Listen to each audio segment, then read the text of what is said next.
के तपाईहरुलाई थाहा छ टी20 वर्ल्ड कपमा नेपालबाट कसले सबैभन्दा बढी रन हान्नु भएको छ अनि सबैभन्दा बढी विकेट कसले लिनु भएको छ अनि कसले अर्धशतक र शतक समेत प्रहार गर्नु भएको थियो 2014 र 2024 को टी20 वर्ल्ड कपमा नेपालको प्रदर्शन कस्तो रह्यो त च्यानललाई सब्स्क्राइब गर्दै आउनुहोस् यस विषयमा चर्चा गरौँ अब कुरा गरौँ टी20 वर्ल्ड कपमा सबैभन्दा बढी रन बनाउने खेलाडीको यसको नम्बर 1 मा रहनु भएको छ 2014 को टी20 वर्ल्ड कपमा राम्रो प्रदर्शन गर्नुभएका खेलाडी शरद भेष्वाकर उहाँले टी20 वर्ल्ड कप 2014 मा 91 रन स्कोर गर्नु भएको थियो जुन नेपालका लागि हालसम्म कीर्तिमानै रहेको छ नम्बर 2 मा सुभाष ककुरेल उहाँले 2014 की टी20 वर्ल्ड कपमा 86 रन प्रहार गर्नु भएको थियो नम्बर 3 मा रहनु भएको छ पारस खड्गाले 2014 की टी20 वर्ल्ड कपमा 83 रन प्रहार गर्नु भएको थियो 4 नम्बरमा रहेका छन् हाल नेपालका ओपनर आसिफ शेखले 2024 को टी20 वर्ल्ड कपमा 63 रन बनाउन सफल भएका थिए यो त रन बनाउने खेलाडीहरूको कुरा गरियो अब कुरा गरौँ सबैभन्दा बढी विकेट लिने खेलाडीहरू नम्बर 1 मा रहेका छन् सोमपाल गामीले टी20 वर्ल्ड कप 2014 र टी20 वर्ल्ड कप 2024 दुईटैको अनुभव लिइसक्नु भएको छ दुईटा टी20 वर्ल्ड कप गरेर उहाँले 7 विकेट लिन सफल हुनु भएको छ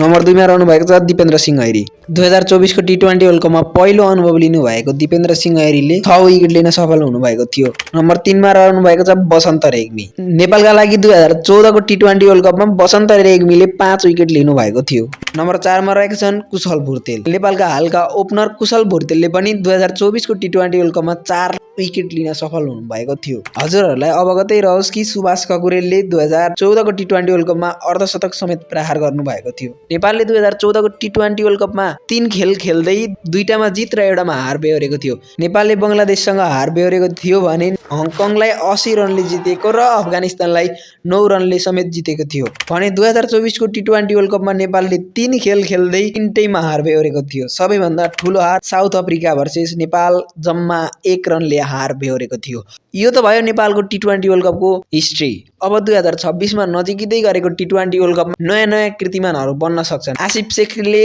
टप स्कोररको रेकर्ड तोड्न सक्छन् भने दिपेन्द्र सिंह ऐरी या सोमपाल कामीले नयाँ कीर्तिमान बनाउन सक्छन् या अन्य खेलाडीहरूले नयाँ कीर्तिमान बनाउन सक्छन् के नेपालले टी20 वर्ल्ड कप 2026 मा उत्कृष्ट प्रदर्शन गरेर इङ्ल्यान्ड वेस्ट इन्डिज इटाली र स्कटल्यान्डलाई जित्न सक्ला त तपाईहरुलाई के लाग्छ